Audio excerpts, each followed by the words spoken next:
पिछले एपिसोड में श्रद्धा और भक्ति के साथ स्वभाव, सतोगुणी, रजोगुणी, तमोगुणी आदि स्वभावों के बारे में हमने आपको विवेचना की। और आज हम कुरुक्षेत्र की तरफ चलते हैं। कुरुक्षेत्र की तरफ की दशा ये है कि ये निश्चित हो गया है कि युद्ध होगा, क्योंकि दुर्योधन ने यह कह दिया कि शुचि अग्रीव न दास्यामि बिना युद्धेन केशव, हम सुई के नोक के बराबर भी जमीन नहीं देंगे। हालांकि सुलह के लिए भगवान कृष्ण ने कहा कि 5 गांव ही दे दो, लेकिन उन्होंने नकार दिया और बोला कि शुचि अग्रीव न दास्यामि बिना युद्धेन केशव। अतएव यह निश्चित हो गया कि युद्ध होगा। अब दोनों तरफ से युद्ध की तैयारियां होने लगी। सब तरफ से शंखनाद, भेरी, घंटा बजने लगे। सर्वप्रथम कुरुवंश के वयोवृद्ध प्रतापी एवं वृद्ध पितामह ने सिंह गर्जना की सी ध्वनि करने वाले अपने शंख से उन्होंने उच्च स्वर में बजाया, जिससे दुर्योधन को हर्ष हुआ और दुर्योधन प्रसन्न भी हुआ कि जब वयोवृद्ध पितामह हमारे साथ हैं तो जीत भी स्वाभाविक है। इसके बाद अब तत्पश्चात इधर भी पांडवों के तरफ भी शंख, नगाड़े, बिगुल, तुरही, सिंह सहसा एक साथ बज उठे। वह समवेत स्वर अत्यंत कोलाहलपूर्ण था। श्री कृष्ण भगवान ने भी अपने विशाल रथ पर आसीन अर्जुन ने अपने अपने दिव्य शंख बजाए। पांचजन्य ऋषिकेशो देवदत्तम धनंजय पौंड्रु दग्धमौ महाशंखम भीमकर्मा वृकोदर। गीता में कहा गया है कि भगवान कृष्ण ने अपना पांचजन्य शंख बजाया, अर्जुन ने देवदत्त नामक शंख बजाया।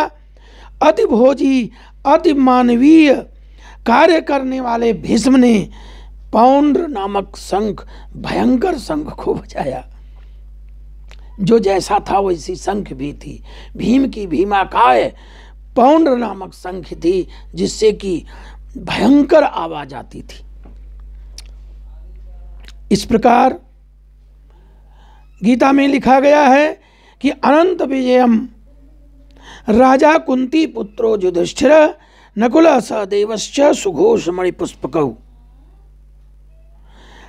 कायश्च परमेश्वास शिखंडी च महारथ धृष्टद्युम्नो विराटश्च सात्विकश्च पराजितः द्रुपदौ द्रौपदेयाश्च सर्वश पृथ्वीपते सौभद्रश्च महाबाहु शंखा नद्मु पृथक पृथक। भगवान कृष्ण ने कहा कि हे राजन, कुंती पुत्र राजा युधिष्ठिर ने अपना अनंत विजय नामक शंख बजाया। जो युधिष्ठिर की शंख थी उस शंख का नाम था अनंत विजय। नकुल और सहदेव ने सुघोष और मणिपुष्पक शंख बजाया। महान धनुर्धर काशीराज परम योद्धा शिखंडी, धृष्टद्युम्न, विराट, अजय, सात्विक, द्रुपद, द्रौपदी के पुत्र, सुभद्रा के महाभाव पुत्र तथा सबों ने अपने अपने शंख बजाए। और रथ पर भगवान हनुमान जी से अंकित ध्वजा लेकर खुद ऊपर जाके बैठे। अब ऐसी तैयारियों को देखते हुए अब यहीं से देखिए मोह चालू होता है। अब तक ज्ञान था, अब तक रजोगुण था, सतोगुण के बाद रजोगुण, अब तमोगुण की उत्पत्ति हुई। कहा अर्जुन ने कहा कि हे कृष्ण, हे जतुपते, आप हमारे रथ को जहाँ पर बीच में दोनों तरफ जहाँ सेनाएं हैं वहाँ पर आप ले चलिए। अब वो सारथी थे, जब उन्होंने कहा कि हे अच्युत कृपा करके रथ को दोनों सेनाओं के बीच में ले चलें, जिससे मैं यहाँ उपस्थित युद्ध की अभिलाषा रखने वालों को, शस्त्रों को, इस महान परीक्षा में जिनसे मुझे संघर्ष करना है, उन्हें तो मैं देख तो सकूं कि कौन कौन से बाण लाए हैं, कैसे घोड़े हैं, कैसे रथ हैं। मैं उन लोगों को हे कृष्ण भगवान, मुझे उन लोगों को देखने दीजिए जो यहाँ पर धृतराष्ट्र के दुर्बुद्ध पुत्र दुर्योधन, उन्होंने योत्स मानानवेक्षे हम एते यत्र समागता धार्तराष्ट्र से दुर्बुद्धे युद्धे प्रीच कृष्वः। मुझे उन लोगों को देखने दीजिए जो यहाँ पर धृतराष्ट्र के पुत्र दुर्बुद्ध पुत्र दुर्योधन को प्रसन्न करने के लिए, वो प्रसन्न करने की इच्छा से लड़ने के लिए आए हुए हैं। यहाँ की कहानी इधर है। इधर की कहानी देखिए कि धृतराष्ट्र आंख से अंधे हैं, वो संजय को बैठा रखे हैं, वो पूछते हैं कि क्या हो रहा है। तो एव मुक्तो ऋषिकेशो गुडाकेशेन भारत सेन योर्मध्ये स्थापयुक्ता रथोत्तमा। जब उन्होंने पूछा तो संजय ने कहा कि हे परशुवंशी, अर्जुन के द्वारा इस प्रकार संबोधित किए जाने पर भगवान कृष्ण जो हैं दोनों दलों के बीच रथ ले जाकर खड़ा कर दिए। अब कृष्ण भगवान बीच में हो गए,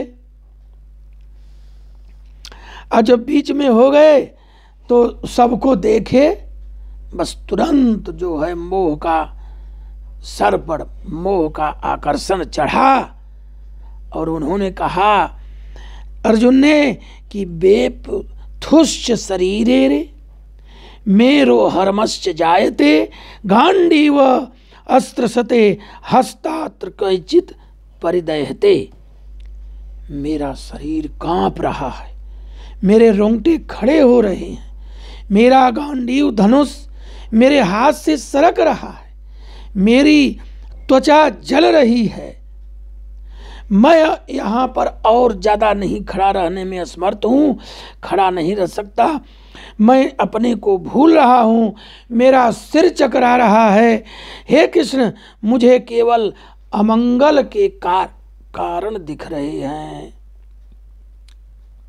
और भी उन्होंने कहा कि न च श्रेयो नु अश्पि हत्वा स्वजन माहवे न कांगे विजयम कृष्ण न च राज्यम सुखान च।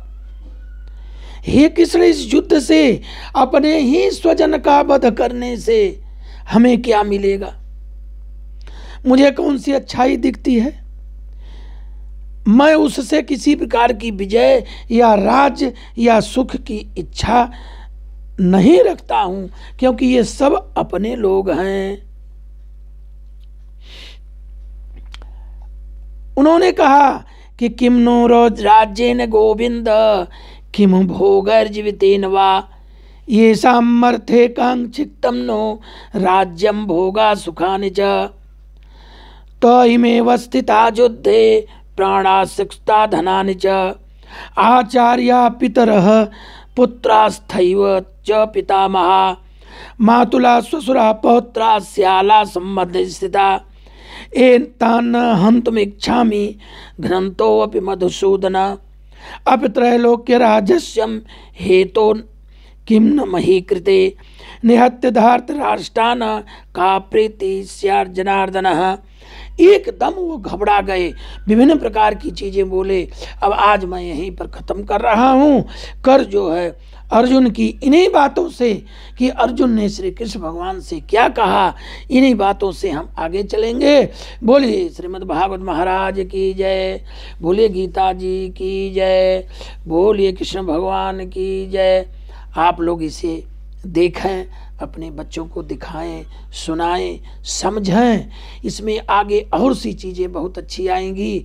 इसलिए हम आपसे ये आशा रखते हैं कि आप इसको शेयर करेंगे, अपने मित्रों को भेजेंगे ताकि वो लोग भी इसका लाभ उठा सकें और ये अनंत जारी रहेगा।